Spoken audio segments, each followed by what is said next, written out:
How are you? Good.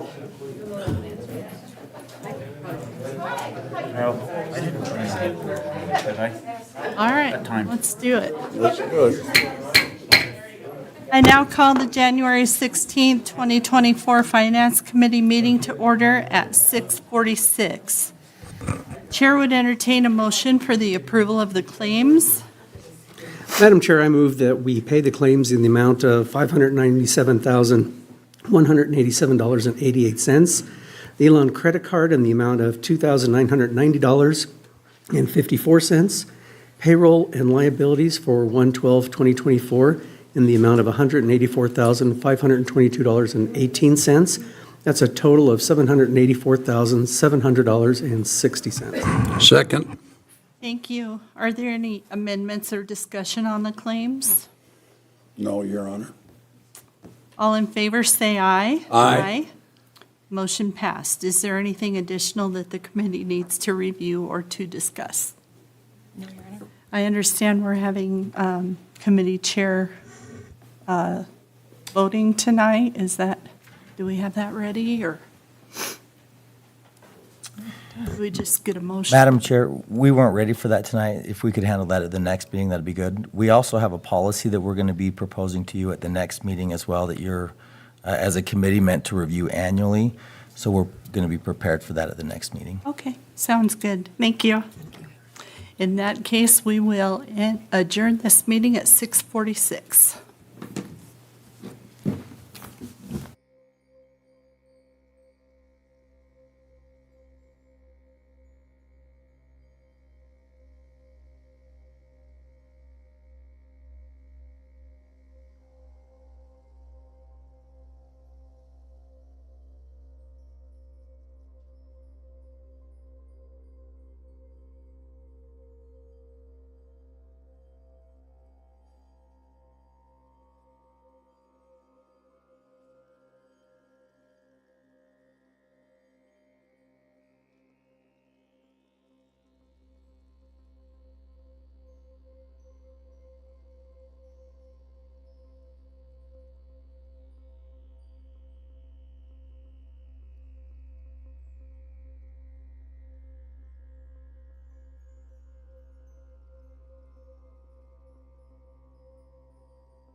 If you could all rise and please remove your hats.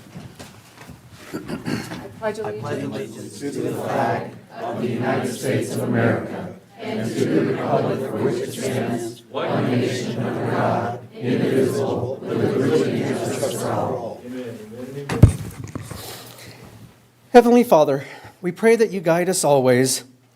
Help us to satisfy the needs that need to be met during this meeting, and guide us as we make decisions for the people of Riverton. Father, we pray that we will be fruitful in doing your will. Please guide us tonight so that this meeting will be productive, and Lord, protect and guide all of our first responders, our military, and their families, and keep all of them safe. Amen.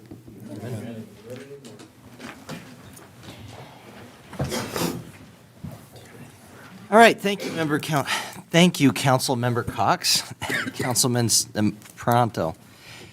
I'm glad that I got that stumbling out at this point in the meeting. Mia, if our Administrative Services Director, could you please conduct the roll call? Yes, Your Honor. Councilman Dean Peranto. Here. Councilwoman Lindsay Cox. Here. Councilman Mike Bailey. Here. Councilwoman Carla Borders. Here. Councilman Kyle Larson. Here. And Councilwoman Christy Salisbury. Here. All right, and I'm here.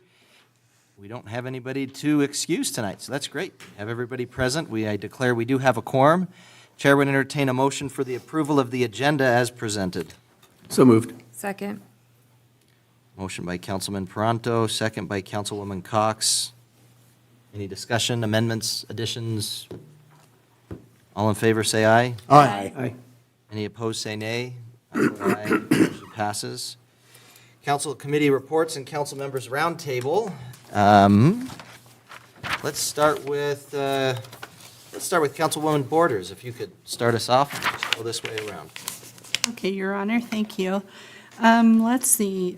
First of all, PAWS met last week. They did want me to let you know that they have chosen a new shelter manager, and they are working on their city funding request for this year. So, let's see. I attended it's a separate from the city, but the new police foundation that we're kind of revamping the one that we had before. We've had to go through the whole new process and get a new 501c3. So we're about ready to roll on that paperwork.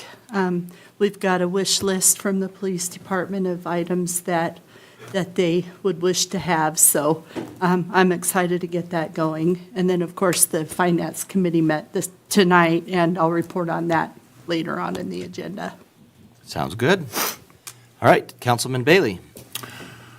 Okay, I did attend last Thursday my first Chamber of Commerce meeting. They're cranking right along, doing some neat things.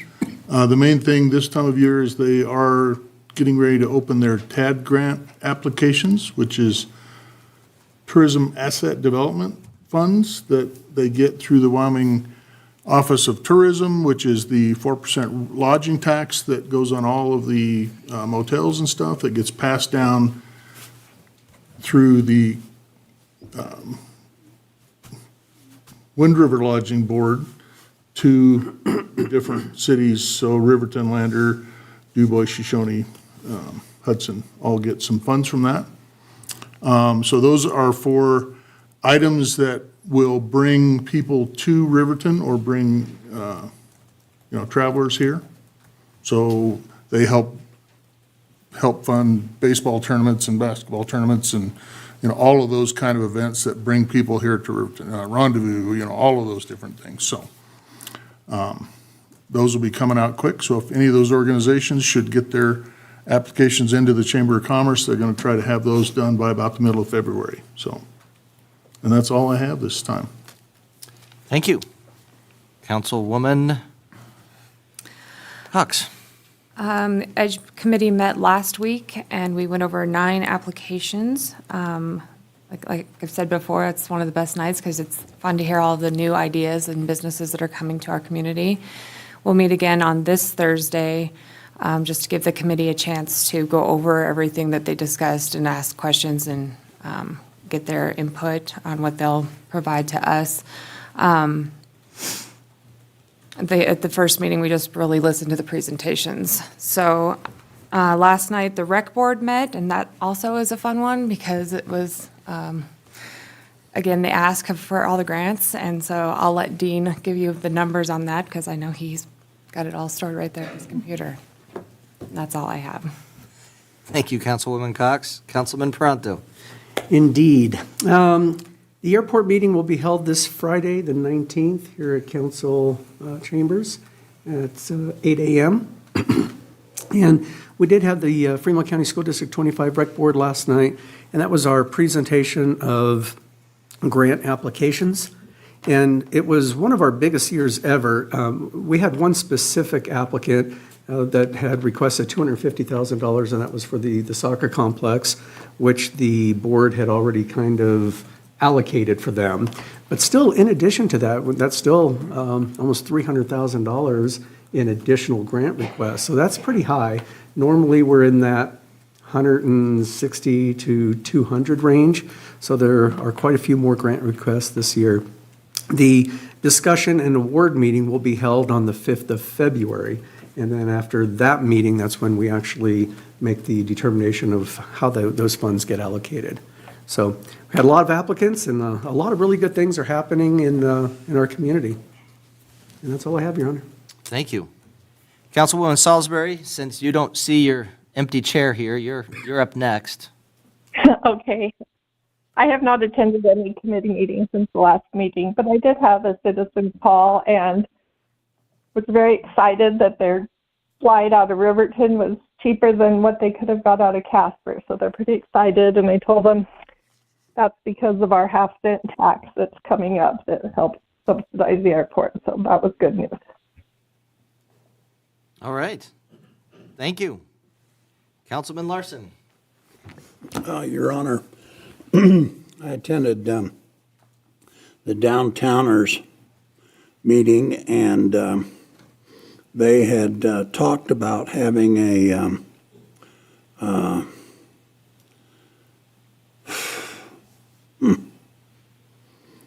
opportunity to present the, what do we have in January down in New Orleans? Mardi Gras, thank you. And, but they were short on planning, and there was another celebration going on over at the gym. And so they were thinking longer on that.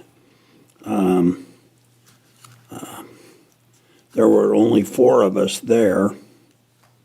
And so I thought on one of my midday walks, I'd walk Main Street and contact some people and see why they're not there at the Downtowners meeting. It benefits them. But the most important thing was to remember they were here September, October, and they were having difficulties with people in their area doing strange things, using sides of walls for latrines, etc., and that has all disappeared. And so they were very thankful for the police department for aiding and helping them eliminate that problem. So thank you, Your Honor. Secondly, I met with Solid Waste, and there's a contract that was issued to LSI, a Riverton Corporation, for Sandral for $1.25 million to implement the coming future where we haul solid waste, trash, to Sandral versus over to Lander.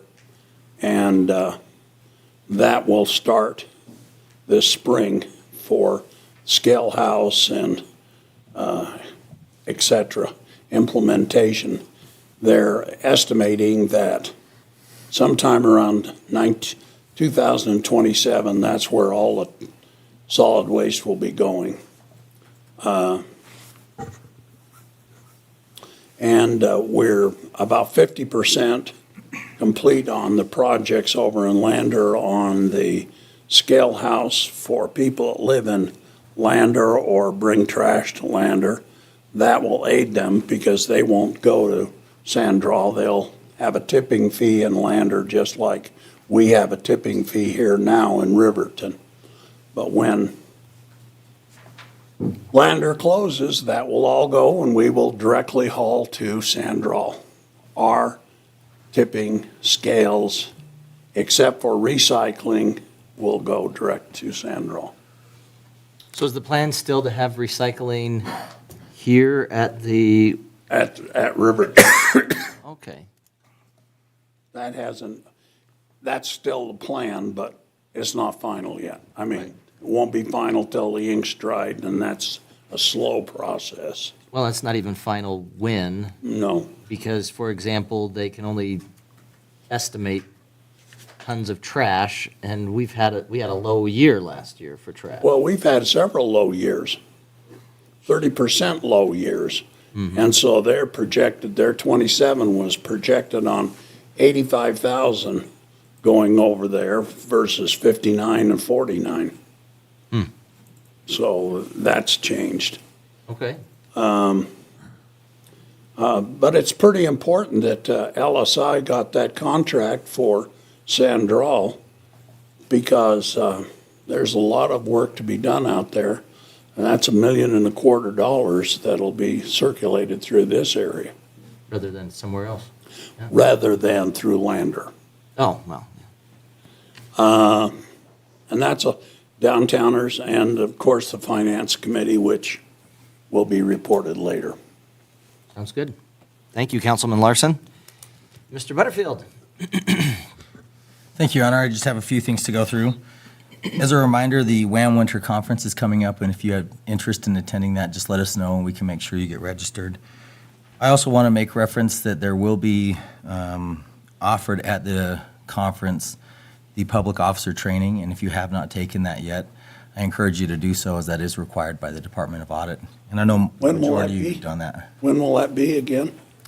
The WAM Winter Conference is the third week in February. Okay.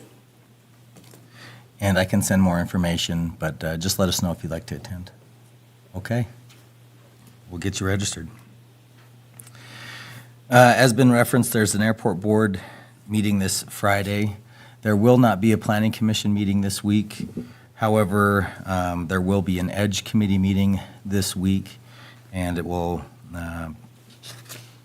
be the opportunity of the committee to prioritize the presentations that they received last week as it relates to this funding round of application. I want to say thank you to Ms. Harris and Mr. Eggleston for taking a meeting for me on Saturday as I was traveling. The Hockey Association met with Representative Lloyd Larson to talk about the feasibility of an event center, a hockey center here in Fremont County. Senator Salazar has been working on that, and it's been reported in the news, and Representative Larson is also supportive. At this point, it seems the real work that needs to be done is taking the proposal from concept level to implementation level. To that end, I've reached out to several hockey organizations and, more importantly, entities that own event centers or hockey centers. I'm receiving their budgets. I'm learning what they need to do for staffing, what they need to do for operational costs, so that if this facility is something that becomes a reality with the help of the state and others, that it remains in operation for Fremont County and Riverton. So I do want to say thank you, as that was something that was very valuable, and appreciate having the city represented at that meeting. The mayor and I were able to attend a meeting with the Riverton Help Center, and I'll let you provide the details on that if you'd like, but it was a valuable meeting. The needs of the community and also the efforts of the Help Center to assist individuals within the community.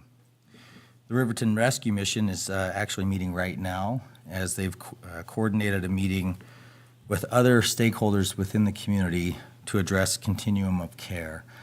And Mayor was able to attend, Councilman Bailey was able to attend up until we had to come to this meeting. But I appreciated the level of support that the Rescue Mission is receiving, as there were several community entities there to talk about ways to provide that continuum of care for the Riverton community.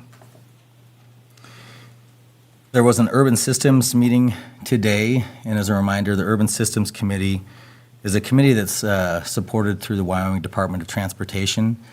Similar to the Fix Our Road Citizens Committee, the Urban Systems Committee looks at transportation projects and specifically improvement projects to our roads and streets and other infrastructure. The Urban Systems Committee does generate funds, but it does so at a much slower pace, if that's okay to say, than the 1% committee does. Annually, that committee receives $184,000. Right now, the account with the Urban Systems Committee is about $1.9 million. So with a lot of patience, that fund has built to a point that it's possible to now start looking at applying it to a road project. The Urban Systems Committee today prioritized Airport Road as their first priority for the use of those funds, and Riverview Road as their second priority for the use of those funds. It's likely that we'll need to still build funds in that account, but as that's happening, the committee will also look at moving forward with design on their first priority or their second priority. But it's kind of exciting because the last time we were able to do an urban systems project was when we had another mayor who's also in the audience, and we did Riverview Road. So it's been about 10 years since we've been able to do anything with those funds. We also had a meeting with the fire department today. They've experienced a few false alarms from some of our facilities here in Riverton, specifically our apartment complexes. And in order to address that problem, they met with the building official, Mike Miller, and also the chief of police and myself to work on a solution where we can help coordinate with some of these entities that are having problems with false alarms, and also ensure that the time of our volunteer fire department is used appropriately, and that we don't have a scenario where we create an issue where the sky is falling, but when the sky is really falling, that everybody's able to respond in a timely manner. Really appreciate the coordination from the fire department on that, and we will be working with specific properties that have had issues where their alarm system has been creating some of these faulty alarms. I want to say that we really appreciate the support of our local legislators. Each year before the legislative session, through the Chamber of Commerce, they coordinated open house, and Mayor Hancock and I were able to spend a little over an hour with each of our legislators about a week and a half ago and talk about issues that were important to the city of Riverton, to the Riverton community. And I want to say thank you to our legislators who freed up their entire day to hear from stakeholders. And we were able to, I think, be effective in communicating with them what we see as priorities, and also you as elected officials in the community see as priorities where we could receive their assistance. I have just two other things, and the last I'd like to defer to the chief if that's okay. But first I'd like to address in the consent agenda, you will have seen 2 grant applications. We put them on consent because it doesn't require any match or allocation of funds from the city of Riverton. However, pursuant to our grant policy, we want to make sure that we bring each of these grants before you for consideration. So if for some reason you're not in agreement with these grants, you can pull it from the consent agenda and address it individually. The first grant is a grant that I want to thank Sergeant Sullivan for working on, and it supports the purchase of a drone for police operations and also the training of our officers to utilize that drone. It's a $5,000 grant, and again, doesn't require any matching funds, and this is thanks to the hard work of one of our sergeants for securing that. The second comes from Rocky Mountain Power. It's just under $11,000, and that is to purchase thermal binoculars, which are critical when there's an instance where life-saving efforts are required, and it allows the police department to have a critical edge in seeing where there's a threat or where there's need to provide support. And I want to say thanks to our officer, Don Nether-Kamara, for searching out that grant, and we bring that before you for approval, but it's kind of a slam dunk, so we hope that you do. And with that, Your Honor, I would like to defer to Chief Hurtado to talk about the recent DUI efforts. Chief? Thank you, Your Honor. Last weekend, we participated in the Fremont County DUI Task Force. We had an operation here.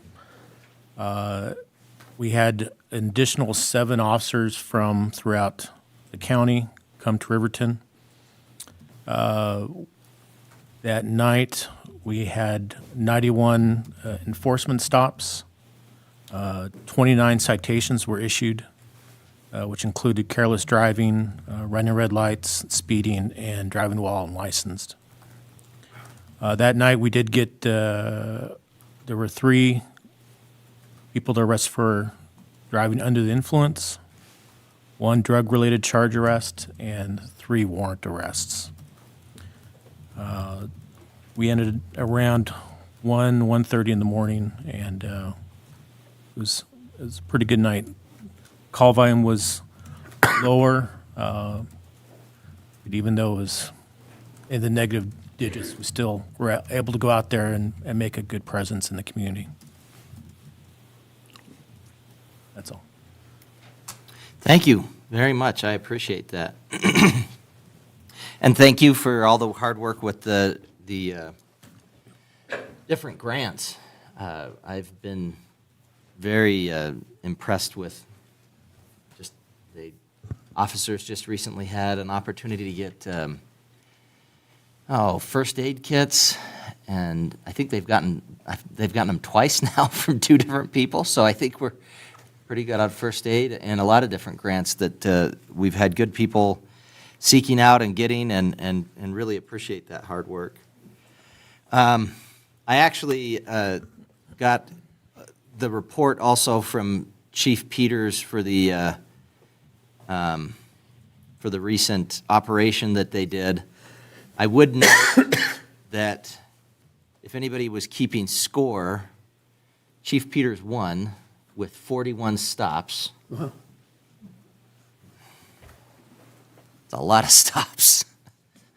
And let's see, how long did they have it going on? From 5 a.m. to 1:30, or 5 p.m. to 1:30 a.m.?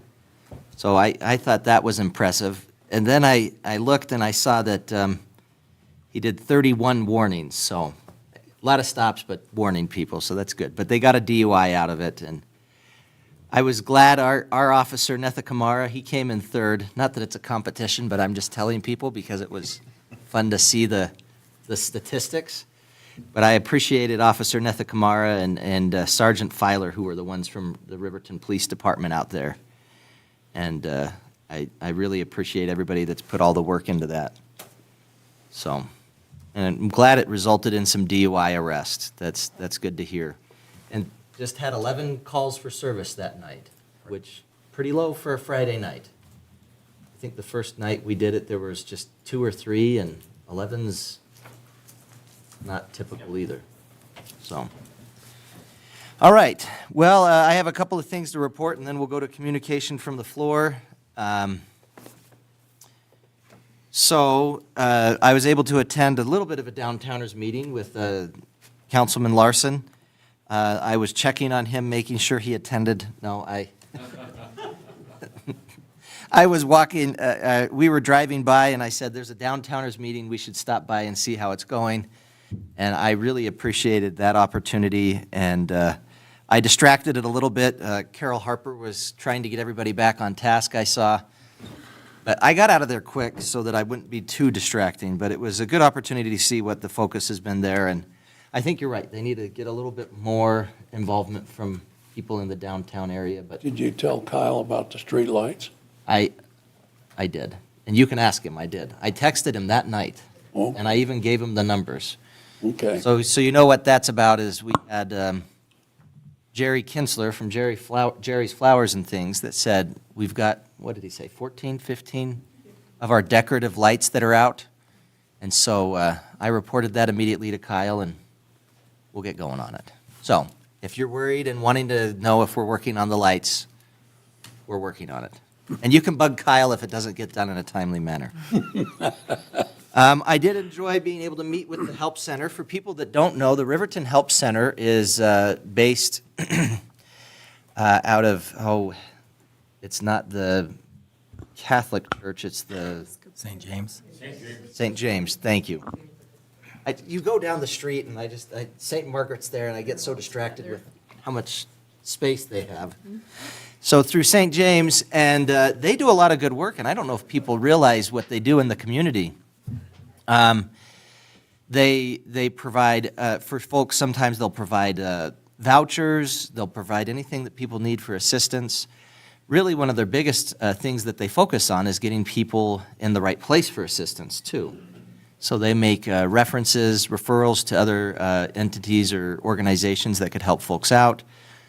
And they've been quite busy, and they may be coming before us for, in the future when we have contracts for services, and asking for some funding for that. But they were happy to report that they cooperate with the Salvation Army. So when you saw bell ringers out over the winter time, they were raising money for the Help Center, and they had one of their biggest years. So they were able to raise quite a few funds this year. I really appreciate how much our community sees the needs around them and is willing to donate to important causes, and appreciated hearing that they were able to get one of the biggest years they've had in terms of what they've raised.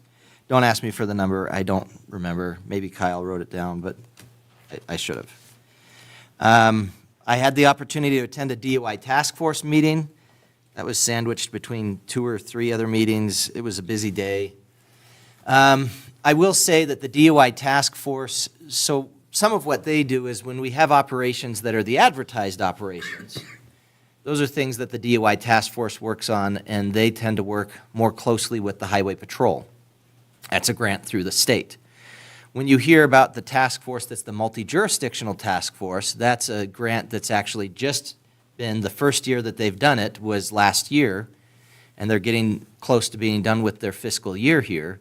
And that's been through work by Scott Peters, chief over in Lander, and it involves all the different police forces and the sheriff's office and the highway patrol all working together, and they basically are doing a what would you call it? An operation where you're just flooding an area with police. And so they've been switching around where they're operating. This time, part of the idea was to be out near the Pavilion Kinnear area, but because of the ice and snow, they decided to stay closer to Riverton, which surprised me because I was speeding through town at about 5 o'clock, and my understanding was they were going to be in Kinnear and Pavilion, and there were a lot of them out. Nobody caught me. I wasn't speeding, I'm joking. But anyway, the DUI task force has been very focused on trying to get DUI numbers down in Fremont County. I don't know if people have seen the billboards. Statistic-wise, we have had fewer deaths due to intoxicated drivers this year than we have in quite a few years past. And so that's been good news.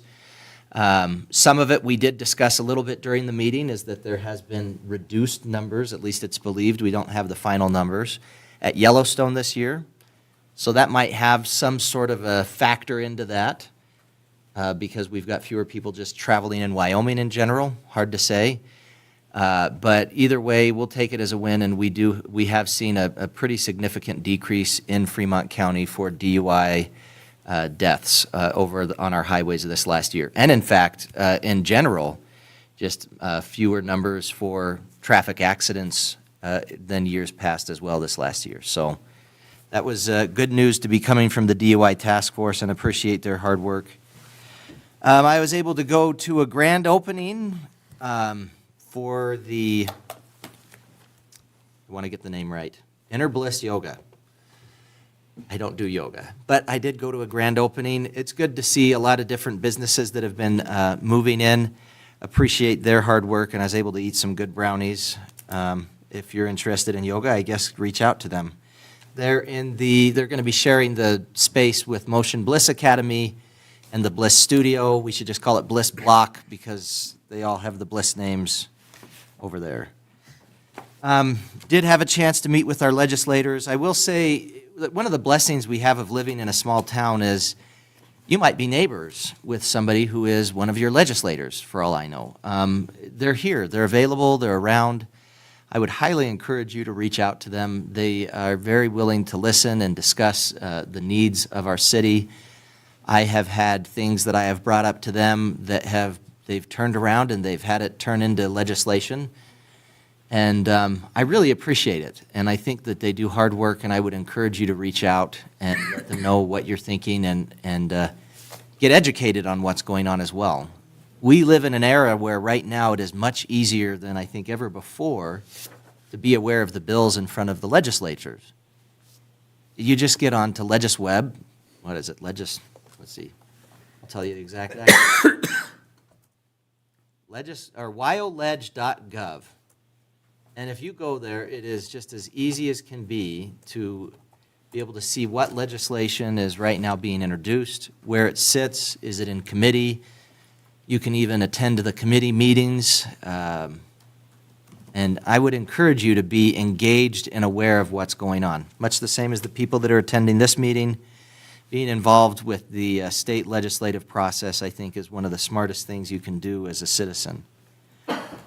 So, that's really what I've been up to. I had a couple of other things that I did, but I could go on. We'll stop there. So that's it for my comments. Next on the agenda, we have communication from the floor, citizens' comments. If there's someone in the audience who wishes to address the council on an item that's already set on the agenda, just listen to my spiel and then you can say whatever. No, stay standing, you're fine. So if you're here and you're wanting to speak about something that's already on the agenda, feel free to wait until the agenda item comes up. Get my attention if you want to speak for a few minutes, please. But if you want to talk about something that's not on the agenda, which I think our FFA students are wanting to do, which is great, please come up, introduce yourself, tell me the organization you're with. If you're an individual, I'd ask you to keep your time to about 5 minutes. If you're with a group, I'd ask you to keep your time to 10 minutes. And anything that you would do to address the council during an agenda item, I'd ask you to keep it to 5 minutes as well. And pose for the picture if you can. Are you posing? She's trying to get a picture of you. All right. Go ahead. Hi, I'm Tessa Kenyon. I'm a freshman at Riverton, and I'm just a chapter member. My name's Tasha Kenyon. I'm a sophomore at Riverton High School, and I'm the FFA treasurer. Hi, I'm Hunter Townsend. I'm the Sentinel for the FFA chapter, and I'm also the vice president for the Tri-Valley 4-H Club. My name's Savannah Irvin, and I am a senior, and I'm the president of the Riverton FFA. And, of course, we're here with the Riverton FFA, if you didn't catch that. We're just asking for permission to put up FFA and 4-H flags. It'll be along Main Street and down Federal. The first week is FFA week. It will be February 14th through the 26th, so it's kind of coming up. And then Fair Week, we're going to have 4-H and FFA flags that week, if that's possible. And that would be the July 26th through the August 5th. Do we have any holidays that conflict with that at all, Mr. Butterfield? Your Honor, not that I am aware of. I think this is something that we can definitely support. All right, and so how are you wanting to do it? Just kind of have FFA and then the next one be 4-H, FFA, 4-H, kind of like that? We have done this in years past, and that's what we usually do. The first date will just be FFA flags, and the second date will alternate FFA, 4-H. Okay. How's the council feel about that? Absolutely. Awesome. Sound good? All right. Thank you, guys. Thank you. Thank you. Good luck. Oh, and you even have shirts. That's slick. I like it. Need a picture of your shirts in the back. Yeah, I know. That's great. Hey guys, how are you? Mr. Brett Johnson, for anybody who doesn't know me. Just a couple quick words. Awesome on the task force. I know when I see those guys out, I just hurry home because they'll find something wrong with the way I'm driving or something with the equipment of my vehicle or something like that. So I usually just beat feet. Scott Peters is amazing. He was one of my trainees. I'll take a little bit of credit for that back in the day. I'll tell them you're taking credit, Brett. I do it all the time. So to bounce off of your 501c3, we're up here to announce another 501c3 that we've formed. Definitely a little bit different than from what you got, but absolutely the same thing, I guess, and I'll go through that a little bit. The more the better, I feel. We stand in front of you to announce the Fremont County Law Enforcement Foundation was formed by Step Up Riverton, and the board members that you all see here, we're missing one. We're all voted into positions.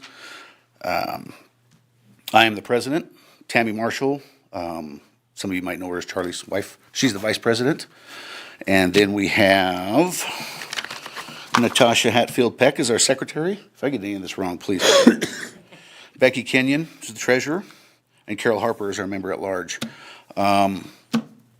These two right here did amazing things in about a 3-week period. We're up and running. We're taking money already. We already got money in, and we're already planning for, was it badges? Ball gowns first. Ball gowns and badges, a big formal event in May, on the 4th. Already securing, May the 4th be with you.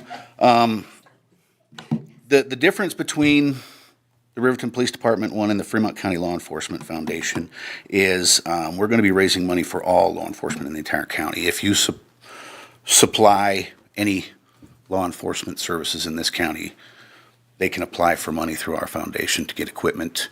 And it's going to be such a wide range of things that they can apply for. I'm going to tell them, apply for whatever you want. We can supply money for, if the Riverton Police Department hires somebody that can't afford to move here, we can get them moved here. We can do equipment. We can do non-contractual hiring on bonuses. We can do all these things. It's up to us. It's our decision. So, find my place here. Fundraising has already started, like I heard tonight. We've already got money in the account. We have a website which was put together by Carol. It has 2 forms of payment you can do on the website. One is a PayPal, and then what's the other one? Zephy. And you can do a one-time, or you can do a recurring monthly, whichever you want to do, or you can go straight to CB&T, I believe, and donate, can't you? Or you can get in touch with any of us and donate as well.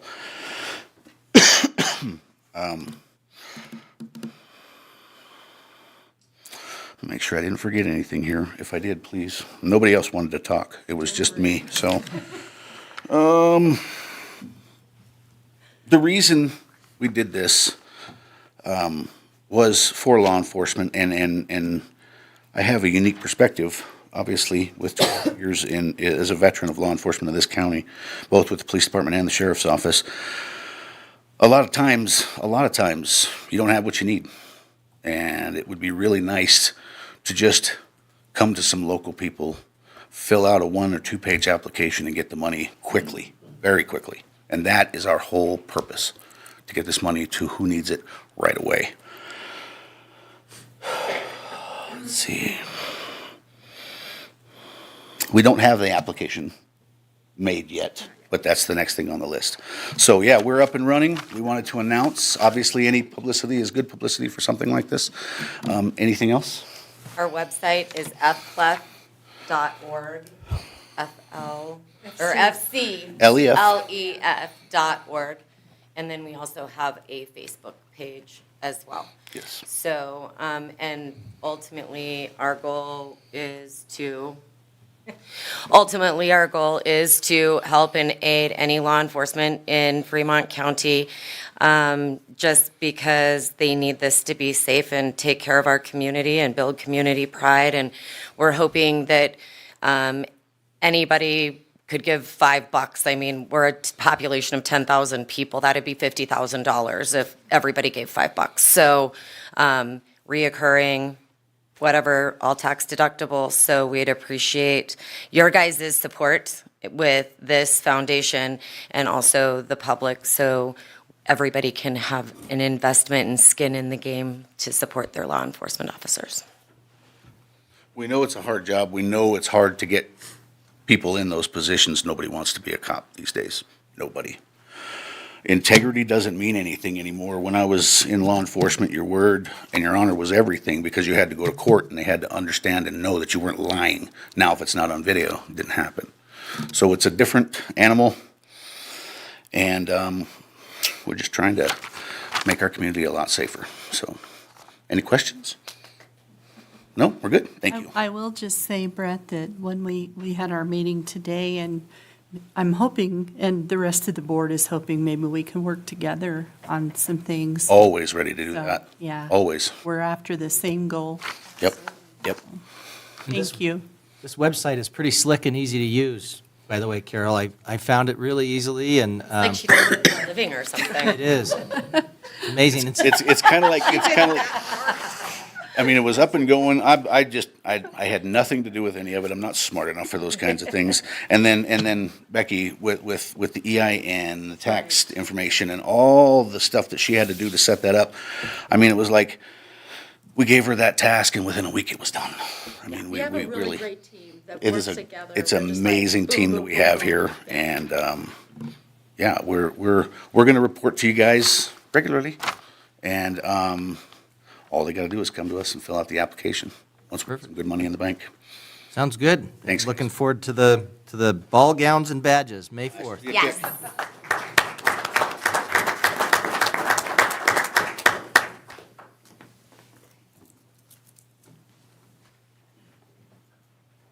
Anybody else? Okay. Administrative Services Director, if you could please read the consent agenda items by title only. Yes, Your Honor. Approval of the minutes, January 2nd, 2024, regular council meeting. Approval of the minutes, January 16th, 2024, Finance Committee meeting. Approval of the Finance Committee recommendations, January 16th, 2024. Approval of the municipal court report for the month of December 2023, Walmart Community Grant, and Rocky Mountain Power Foundation Grant. Thank you. Are there any other items requiring further discussion? You're on. I was looking over there. I'm not over there anymore. The Finance Committee did meet earlier this evening and agreed to pay consideration of claims to be paid in the amount of $597,187.88. The Elon credit card in the amount of $2,990.54. Payroll and liabilities for 1/12/2024 in the amount of $184,522.18 for a total of $784,700.60. Okay. Chair would entertain a motion to approve the consent agenda as presented. So moved? Second? Councilman Larson with the motion, Councilman Bailey with the second. Any discussion, amendments? Your Honor, I'll abstain from any Bailey Enterprises line items on the Finance Committee report. Thank you. In Your Honor, I'll abstain from any traveling computers on the Finance Committee report as well. Okay. Noted. Any other discussion? All in favor, say aye. Aye. Aye. I vote aye. Any opposed, say nay. Motion passes. Consideration of ordinance number 23013, third and final reading, amending Riverton Municipal Code 17.80.070, Community Development Director's Report, please. Sometimes my brain goes faster than my mouth. Or, no, mouth goes faster than brain. Go ahead, Mr. Miller. Your Honor, Council, before you today is on third reading,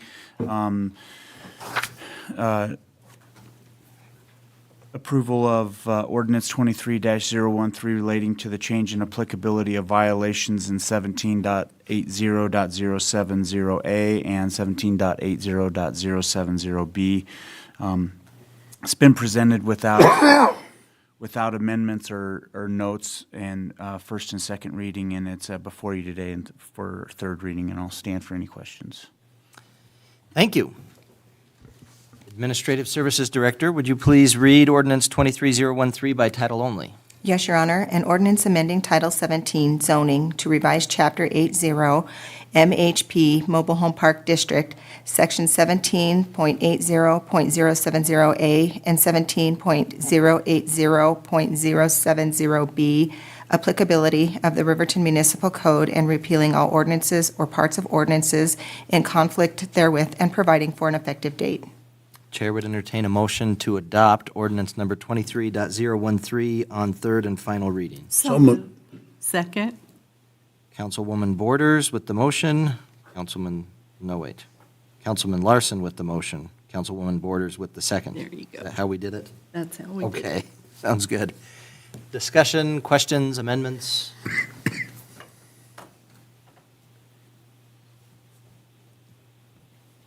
Can you still hear us there, Councilwoman Salisbury?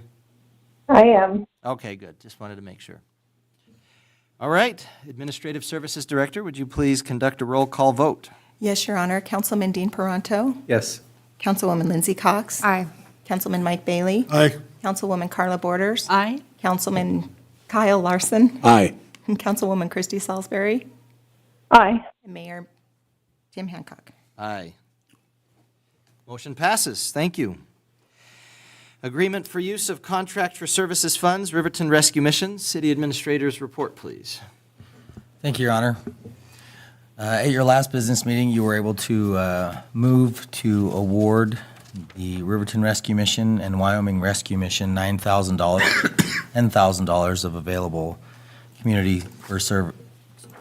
contract for services community monies. You also moved that staff would prepare a funding agreement for these entities, and you also conditioned your approval of funds on also the participation of Fremont County Commission. I'm happy to report that the county commissioners have agreed to match the funds provided by the city council, and included in your packet is the funding agreement for your consideration. In brief, it does include the allocation of the $9,000. It does state that it shall be used for a feasibility assessment of the Riverton community, for a third party to conduct that with the approximate cost of $25,000, excluding pass-through expenses like postage, traveling, lodging, and meals. It does say that funds paid by the city and received by the rescue mission are subject to recovery if the rescue mission, the Wyoming Rescue Mission, or Riverton Rescue Mission fail to meet the standards that are set forth in the funding agreement.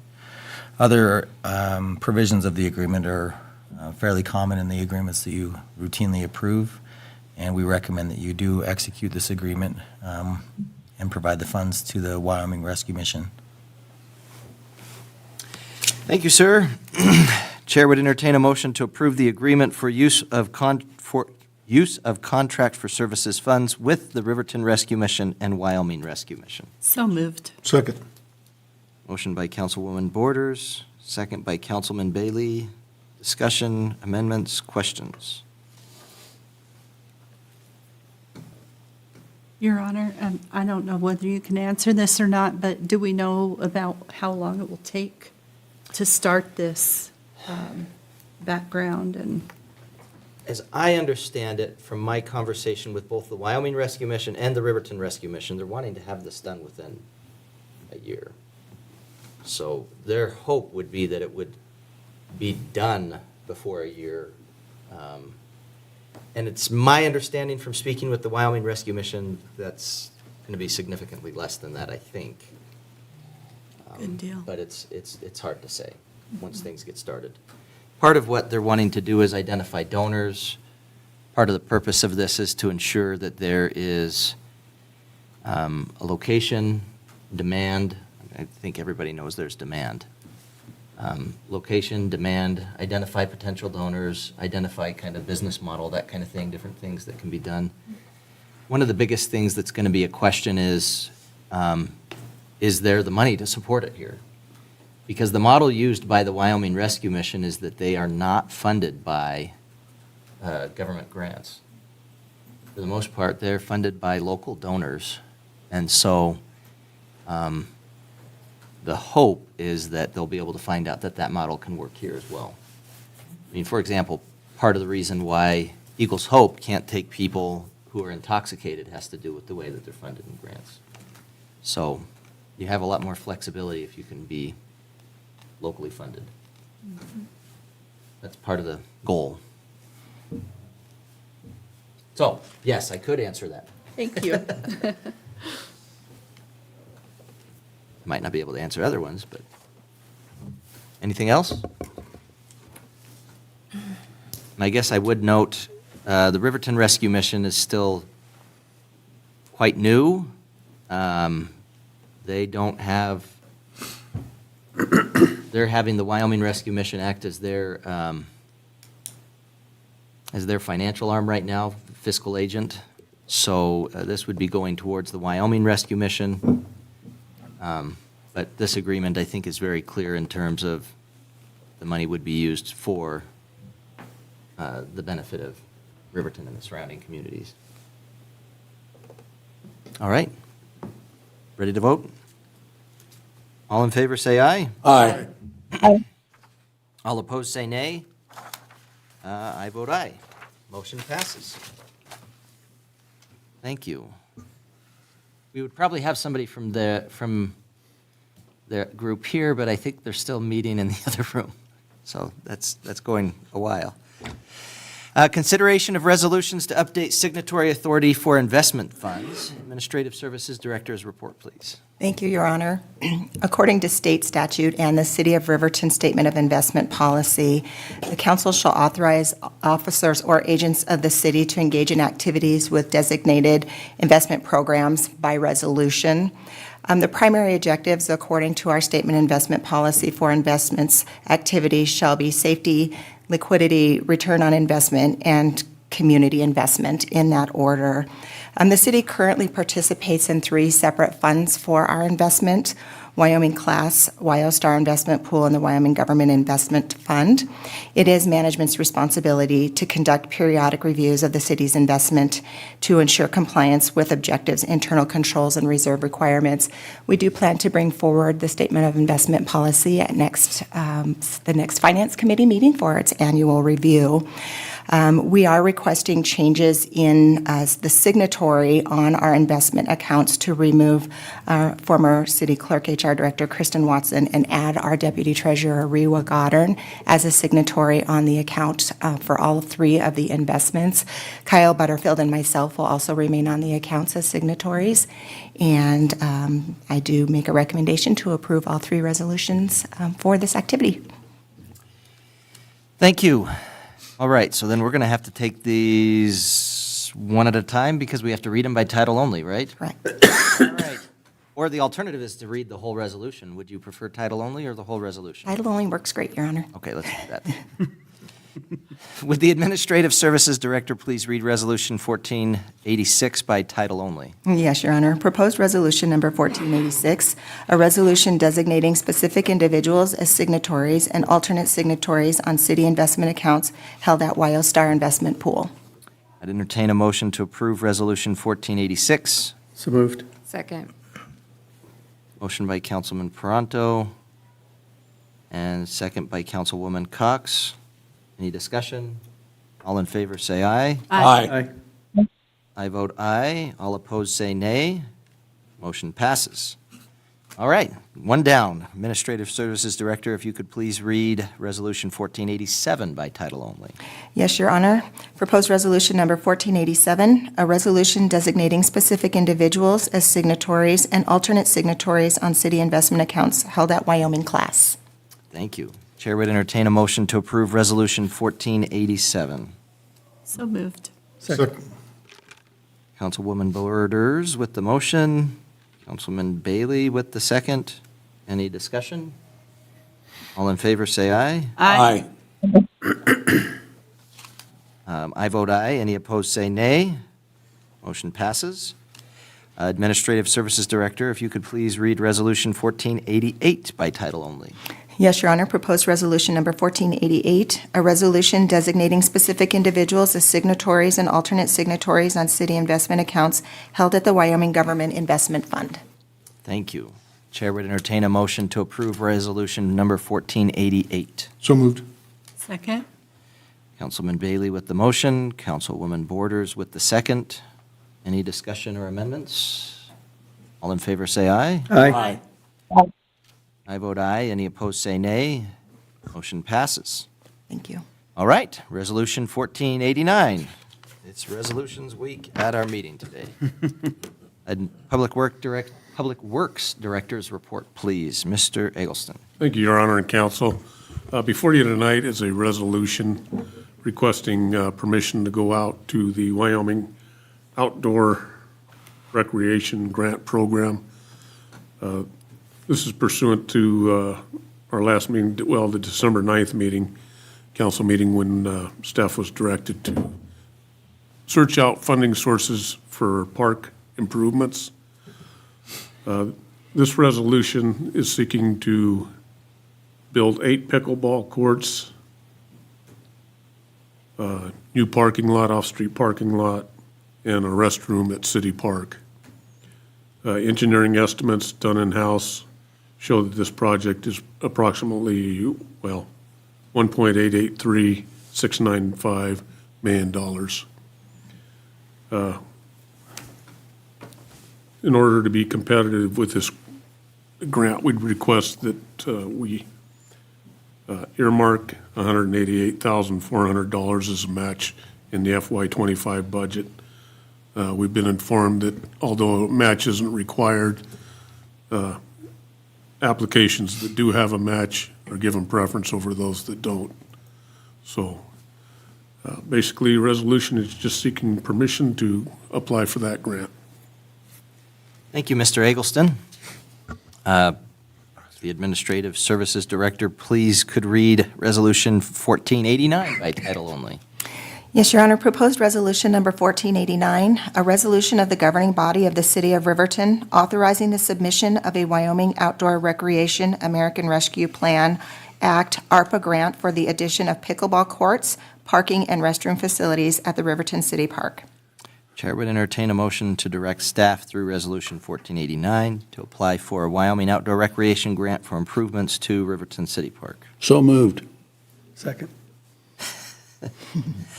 We'll say it's Councilman Larson with the motion and have Councilman Pronto with the second, because I took Councilman Bailey over you last time. That's right. No worries. Any discussion? Your Honor, I don't know if this would be, I'm sorry, if Go this ahead. would be an appropriate time to bring this up, but I wonder if we could possibly add water fountains, drinking fountains to this possible budget. Your Honor, Councilwoman Borders, there would be nothing to prohibit us from adding drinking fountains to that facility. We're going to be running water into it anyway, so I think it's very easy to add drinking Okay. fountains to that. I'd love to see that if we could. Yep. It makes sense if you're going to have a new restroom area there to have, you already got water there. Right. Makes sense. This is a large project. I'm wondering if we could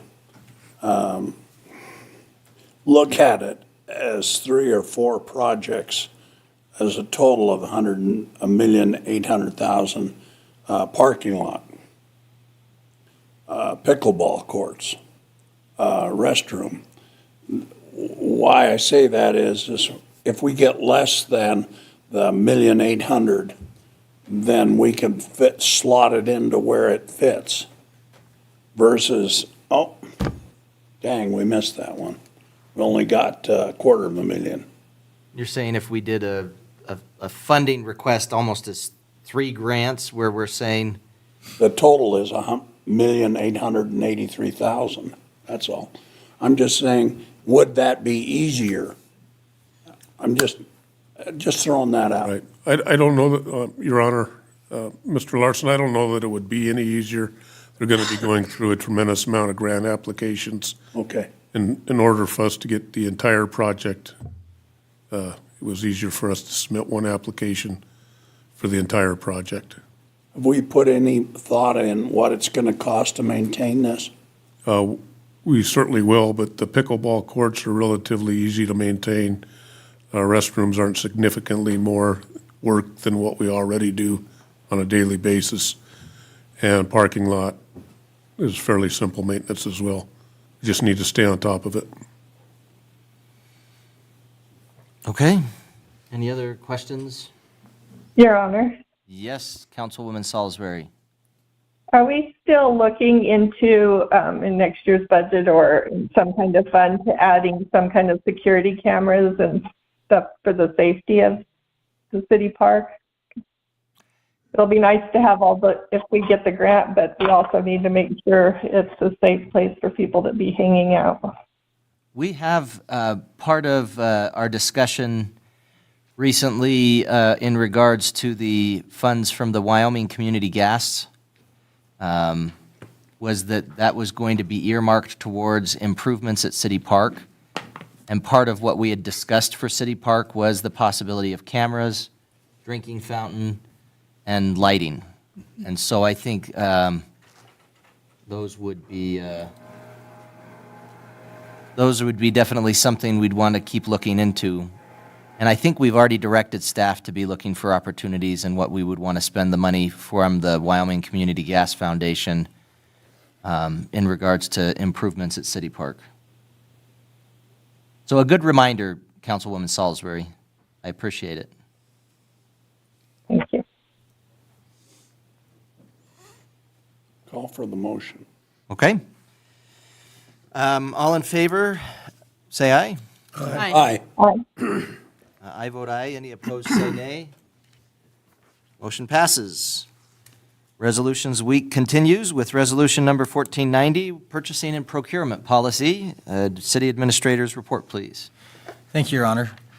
City employees currently follow practices that are established and set forth in the City of Riverton Purchasing Procedures Policy, which was adopted by resolution in 2001, amended by minute action of the council in 2019, and then further amended by resolution of the City Council in 2019. Some of you may remember that last resolution that amended the existing policy was related to local procurement and preference. As the policy is a little over 20 years old from its original inception, and that it no longer complies with recent amendments to state statute, we as senior staff felt that it was an appropriate time to re-examine the purchasing policy and propose a new policy to you. The existing policy is 2 pages long. The one we're proposing is going to be roughly 6 pages long and addresses items that we were previously silent on. For example, use of credit cards, petty cash, tax-exempt status, and then references specific to state statute that we are required to follow. So the policy before you that's included in your packet that you would adopt by resolution does provide clarity. It expands our current practice that we do follow, but it's nice to set it within the policy so that there's a centralized document for all of our employees to know how to follow. It guides us whenever we purchase materials, goods, equipment, or services with public funds. It does make reference to our professional services selection policy, which would handle our qualification-based selection practice. And that was something that you've already adopted whenever we're soliciting the services of an engineer, an architect, or legal services. Staff does recommend that you adopt this policy. It does, again, follow our current practices, but updates it to new thresholds established by state statute, and it does expand it to cover items that I think needed clarification in our existing policy. Thank you, Your Honor. Thank you, sir. Administrative Services Director, if you could please read resolution number 1490 by title only. Proposed resolution number 1490, a resolution of the governing body of the City of Riverton adopting the purchasing and procurement policy, repealing the Riverton Purchasing Procedures Policy, and repealing resolutions number 892 and number 1397. I'd entertain a motion to adopt resolution 1490 establishing the purchasing and procurement policy. So moved. Second. Councilwoman Cox with the motion. Councilwoman Borders with the second. Discussion. Mr. Bailey. So one of the things I see that changed, if I remember right, our current sort of minimum amount that you have to pay out was $35,000, wasn't it? And we've moved that to $75,000? Your Honor, that's correct, and that's due to a statute change that came into effect in July. So the threshold at which the state sets for blind bid procurement or sealed bid procurement was previously at $35,000, is now at $75,000. So we're matching our policy to what the state statute is. As we've gone through this process, I solicited procurement policies from peer city administrators and cities, Two cities, one Lander, one Sheridan, have adopted a very similar policy to us to match the new statute. Others are still working on it, but the reason for that is to match the statute. So is the statute a maximum that it can be or a minimum that it can be? It states that it is the threshold at which you have to go to sealed bid. You as a council could set it at a lower threshold if you so chose. Okay. Because I guess I think it's better to put things out to bid. To me, $75,000 is a lot of money. And I know that the garbage truck driver can't walk into the, parts house and order $75,000 worth of parts. That's not what I'm saying. But I think so that the public knows that we're being frugal with their money, I think it's good to put things out to bid. And I guess to me, lowering that level might not be a bad idea.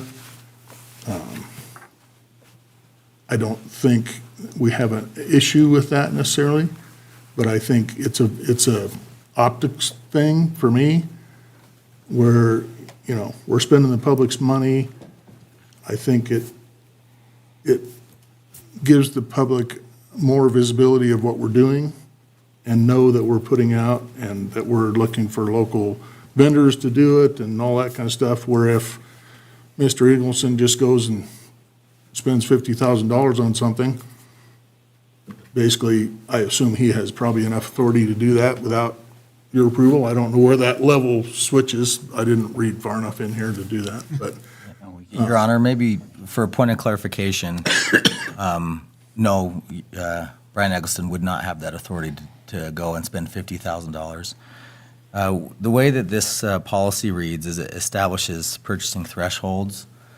Anything that is $3,000 or less is considered a minor purchasing threshold, and that's for acquisition of supplies or materials where the aggregate amount does not exceed $3,000. We also state that you can't, as city staff member, break up services to get into different threshold brackets.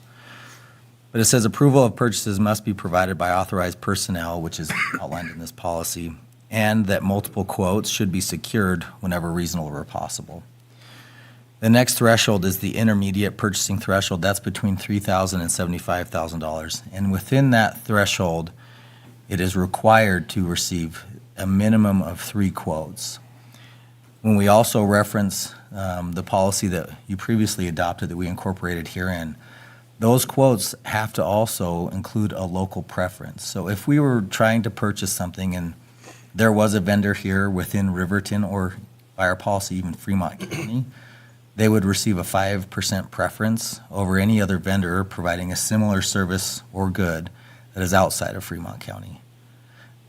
So there is a requirement to ensure that we, first off, seek out the best service possible for our residents, but also are responsible to the public goods by going after at least the 3 informal quotes.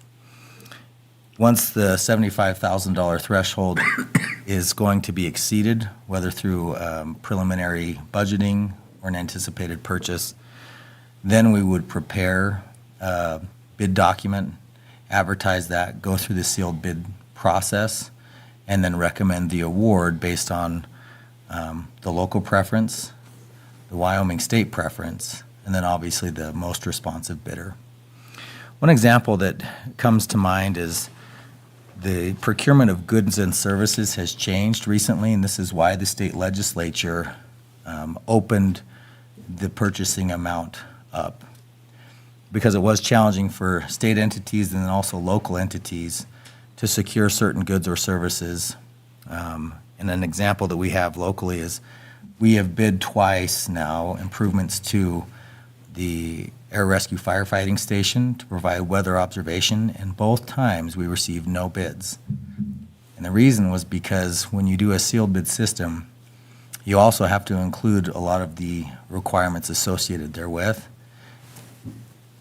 By the state changing this to $75,000 in that project in particular, we could have gone to our local contractors and said, hey, how much would it take to do this job?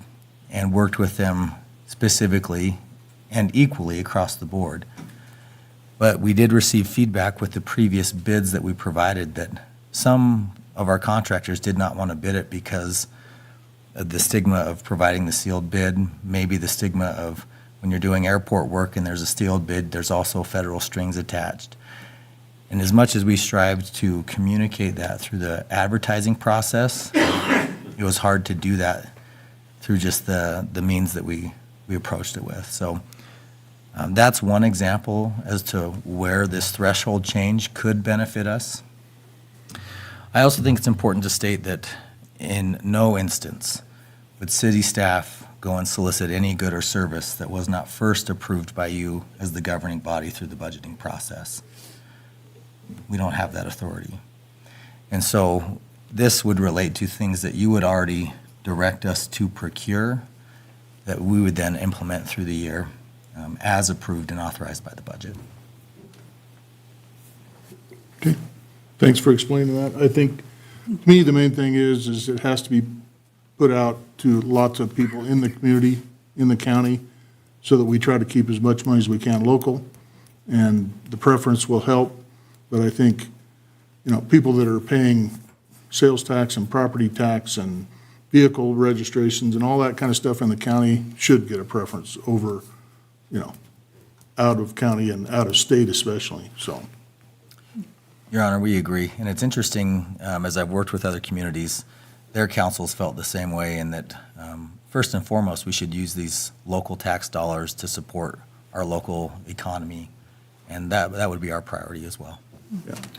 Did any of the communities you were comparing this to, did they have a local preference in terms of procurement?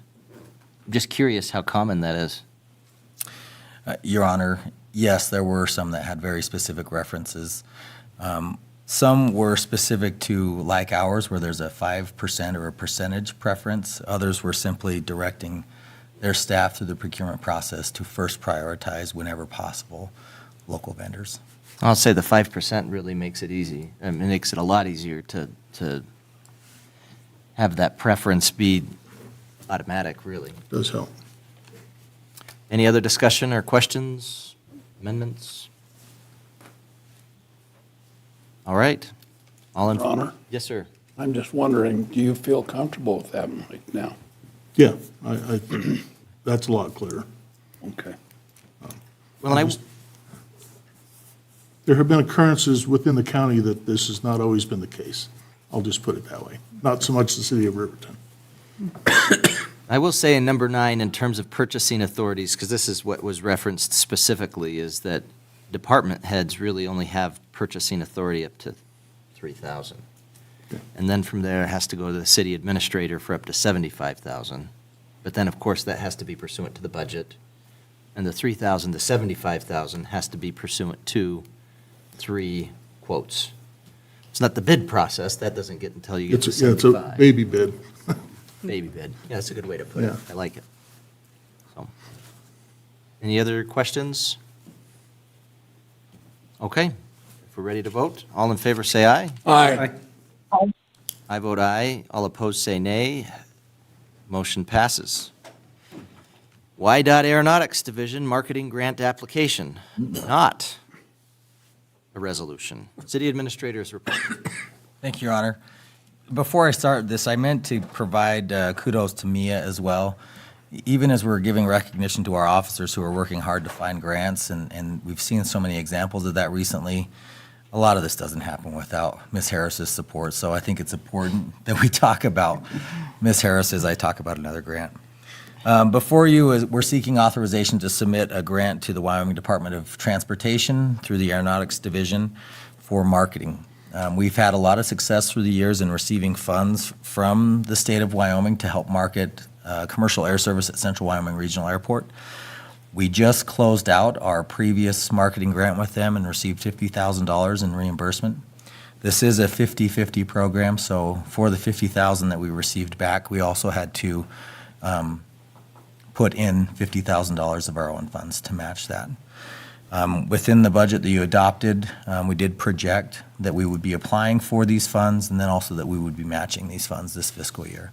So this is in line with the budget that you've adopted, and we're asking for your support to submit a grant up to the amount of $50,000 to the Wyoming Department of Transportation. The good news with this grant is the Aeronautics Commission, with the authority of the Transportation Commission, has already allocated marketing funds to the Aeronautics Division. There's a quick reference to how government works. So with that allocation already happening, we can just work with the Aeronautics Division, and it's very likely we'll receive these funds again. And if it's okay, Your Honor, I thought it might be fun to have you listen to one of our new radio ads that just got cut today. If that's okay with you. Sounds good. It'll show you where some of these funds are going. So I hope our audio system picks it up. Is that Bruce or is it Brian who's going to be speaking? Well, Your Honor, last time at the airport board meeting, I read it, and it didn't go very well. So what I'm going to do is I'm going to play the copy that was cut. Doors to arrival and cross-check. The flight's over. You've arrived at your gate. But if you drove your car to Denver to fly, you still have to wait on your checked bag, find your car, pay for parking, and drive over 5 hours, if the roads are clear. But if you flew Central Wyoming Regional Airport, your car and home are waiting outside. Fly Central Wyoming Regional Airport in Riverton, Wyoming's practical airport. Fast, relaxing, reliable jet service to Denver. Check fares at united.com. Yay. Thanks for indulging. Good. Sounds good. You're right, that was better than the way you read it. I'm just kidding.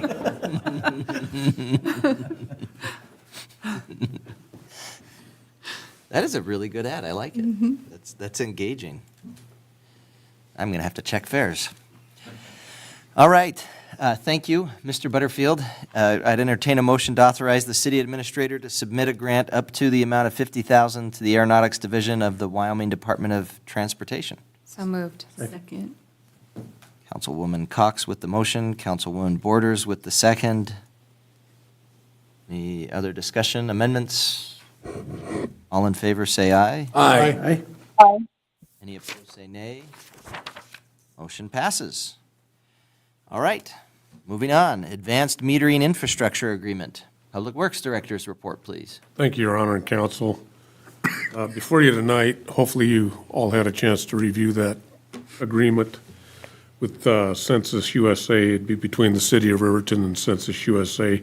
They're the providers of our automated metering system for the water project. This is the infrastructure, the radios, the frequency lease, everything associated with actually receiving, transmitting signals from the meter devices to the radio tower sites back to City Hall. It's I don't know that it's a complicated agreement. However, before we can move forward, we need to execute this lease with the Census. Census is actually leasing spectrum in the 900 megahertz range, and through FAA, they can sublease those frequencies to the city so we can monitor our meters out in the field. That's a big part of this, our automated metering project.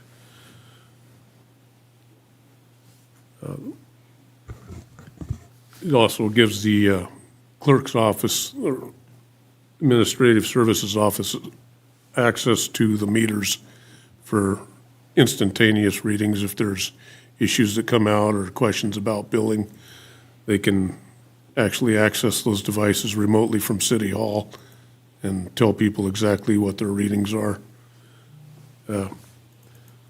Right now, we're using 3 people, 3 days a week, 3 vehicles, serpentining around the city, reading meters through handheld radio devices. This would remove that, all except for maybe rare occasions where there's a meter down or a problem, and everything would be remote read from 2 tower locations around the city, one at the Public Works facility and the other one on Griffey Hill. It'll free up man hours to do other tasks besides reading meters. And as you can see, The initial setup for the first year is covered under the grant, which was budgeted at $60,000. The fee after that, and I said FY '25 as a placeholder because we hope to have the system up and running by this summer, at least started. But in all actuality, it'll be when we have 98 point some odd % of the system operational. So that could be January of '25, or hopefully sooner than that.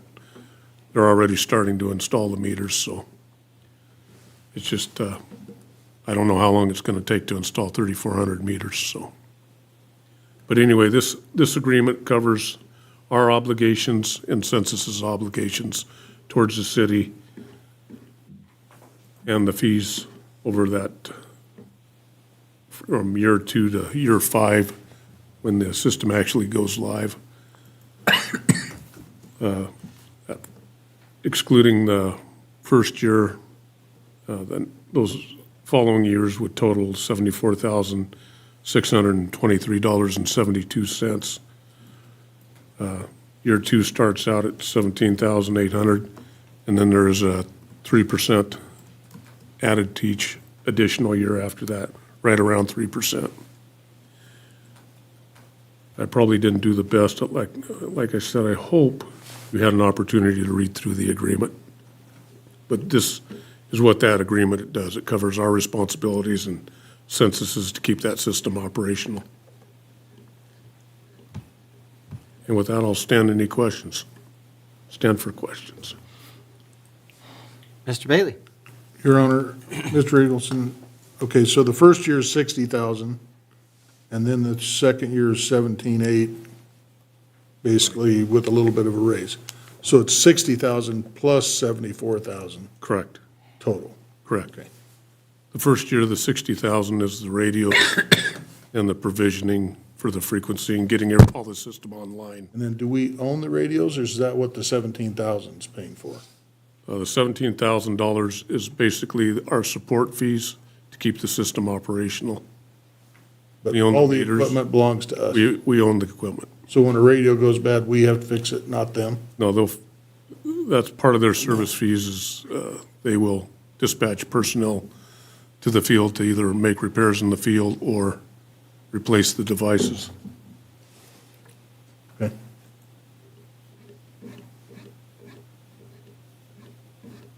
Any other questions? I just wanted to clarify, Your Honor. So when I heard you say Census USA, I had something else come to mind. So I just wanted to make sure that the hearing public understands this is census with an S. Yeah, census with an S. Census with 3 S's, not 2. Okay. One at the beginning. No C. No C, no C census. No C. All right. Any other questions, comments? I guess we ought to get a motion.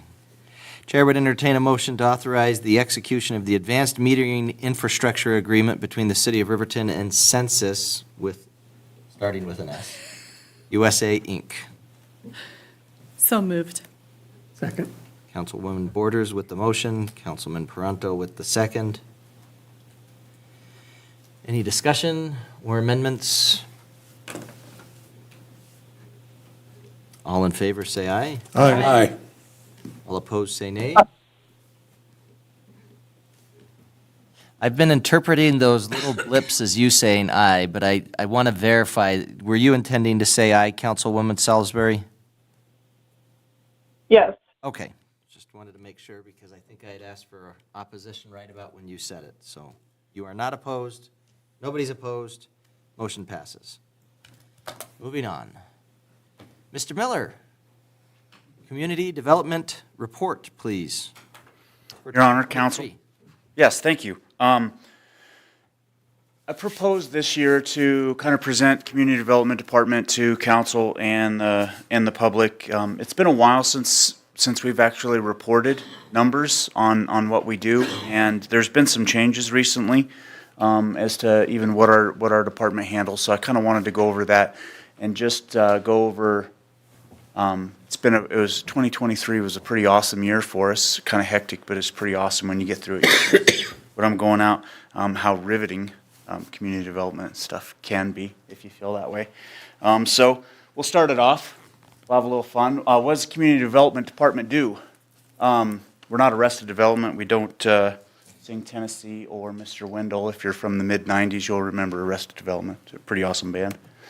We also aren't a Netflix sitcom where we're bankrupt trying to develop property that doesn't work. We don't do that either.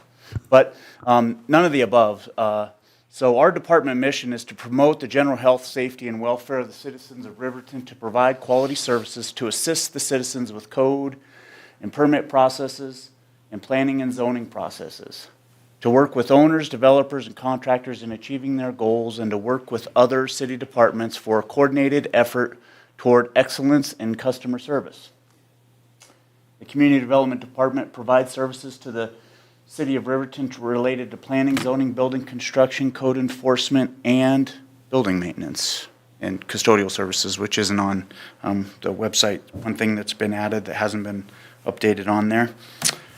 I wanted to add, throughout my presentation, you'll see a bunch of photos in here. All of these photos are part of our Facebook, part of the city's Facebook photo competition.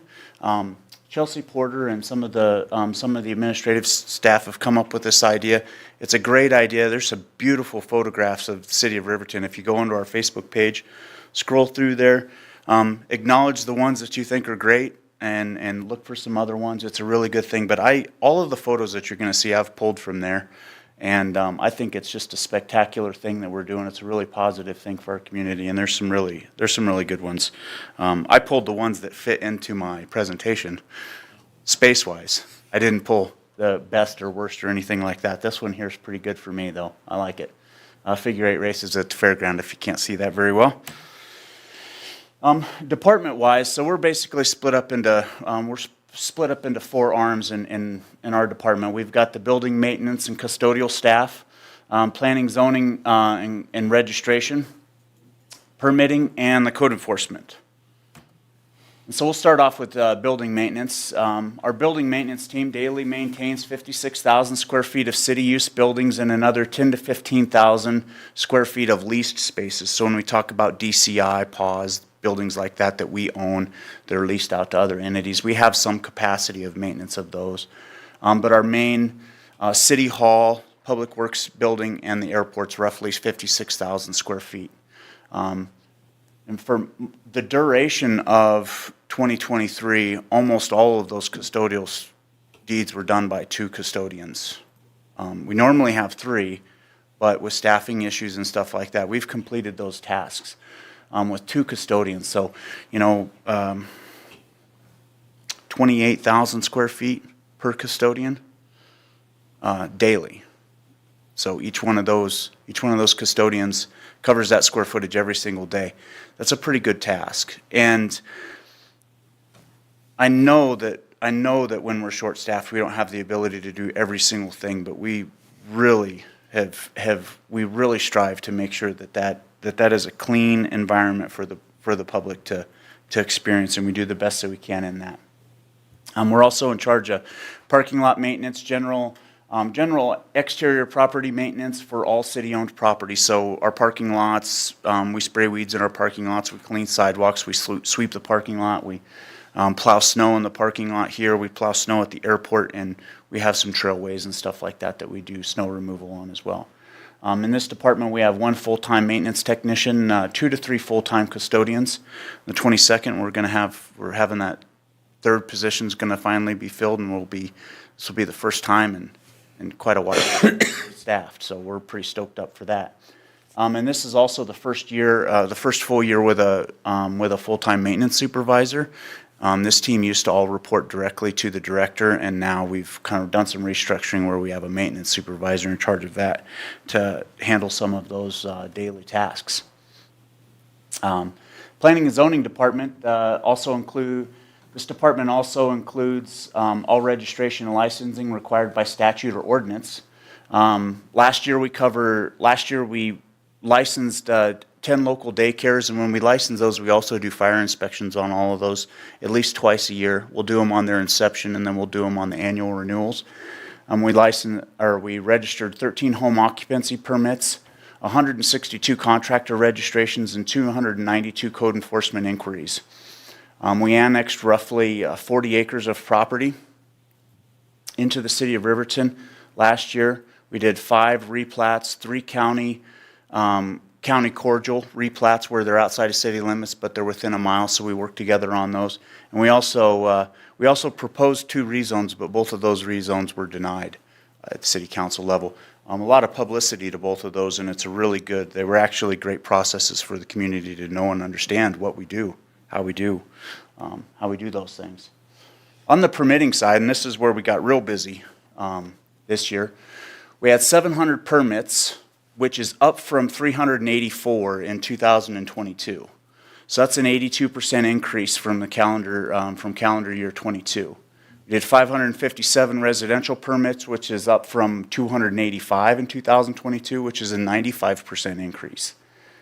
143 commercial permits, which is up from 99, which is a 45% increase. And 351 residential re-roofs, which is up to our average of 80 to 95 a year. 2022 is 95. It's a 269% increase. If you're not aware, the weather might not have been too terribly bad, but we had 4 or 5 hailstorms come through this summer and caused pretty big roof damage. And this is a portion of those roofs. There's about another 300 to 350 roofs that still need to be permitted and completed in this coming year to complete those projects. And increases across the board on top of the roofing issue in town, minus the roofing influx. The residential permits are up 60 permits, which is 21% as well. It's really important to see these increases when we talk about them in context for what we were at the beginning of the year when we were setting in budget meetings. There's some complexity to when we're going to spend money, how we're going to spend money in town, and how people are going to spend money in town. And so when interest rates are high, we get conservative, and we think that we get conservative, but we also have people taking action. On the commercial side, a lot of that is directly people taking action in a time of need or necessity in the community. And we'll talk about a couple of those big projects, but across the board, permit numbers are up quite a bit. 100% of the year we've been understaffed on this team. And it's really important to understand that at a portion of the year, maybe one person held all this together. We'll talk about all those people in the end here, but it's really amazing work by that team with the greatest numbers that we've had as a city in our permitting department, numbers-wise, since we've recorded numbers, been able to record going through our old Black Mountain software and our new one. We've never had numbers like this before, and we've done that with fewer people than's ever been done before throughout the year. So that's this group right here did an amazing job. And some highlights are a couple of projects that we've done that we're pretty proud of. We built a $638,000 Dollar General, and we completed it in 56 calendar days. It took them longer to open this, took them longer to stock the store than it did to build it. And that's a coordinated effort. And so we can do that. We can do that in town. We can do that with local businesses. The local business has got to be squared away and able to move at that pace, but we can move at that pace. Our goal is to always match the pace in which work can be completed, to not be a hindrance or a slow up, to be a step in the process only. And that project right there, we visited that site over 40 times in those 56 days to do random inspections and to maintain that line of communication so we could do that. It's Smith's Food and Drug. You might, if you shop Smith's, if you're a Smith's shopper instead of a Walmart shopper, maybe you shop both, you've noticed that there's quite a bit going on there. That's a little over a $500,000 project just as a reface and an upgrade for Smith's. And there's quite a bit of work that goes in the background there. A lot of that seems superficial. It's going to end up looking like some paint and a couple of doors. There's a lot of work that goes in the background of a project like that. 3611 Riverview Road is Cornerstone Community Church. That project's been going on for about 4 years. We were able to see final completion of that, and I was able to go to the dedication service at that church. That was a pretty cool deal. We was able to kind of see that from start to finish and go to the first service there, and that was pretty awesome. CWC Resident Hall heating modifications. They've got a couple of halls up there that are on old boiler systems that are failing, and this modification system is a kind of a high dollar retrofit to an old building that it gets complicating when we've got old block buildings and we're trying to upgrade them, and that was a really detailed electrical project that went on there, and it was pretty awesome.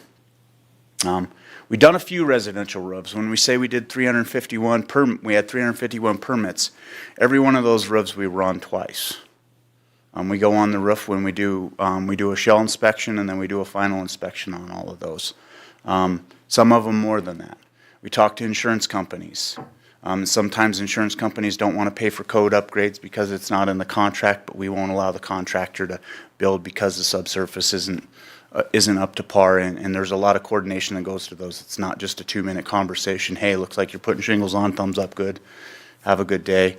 We do look into those into detail, and it is a massive event. There were days that we had 30 and 35 inspections in one day, and you just show up in the morning and hop in the truck and drive around, and at 5 o'clock I swing back by the office, and that's kind of how some of those days went. We started with our heating unit project, RTU1 at City Hall this year. We've got that complete, and we're getting ready to, the bid will be coming out shortly for the rest of those projects that tie into our grant, which is our ARPA grant application and approvals for the RTU heating project. Not very often do we get the opportunity to snag up a grant on the maintenance side of the world. There's just not a big fanfare for for fixing things.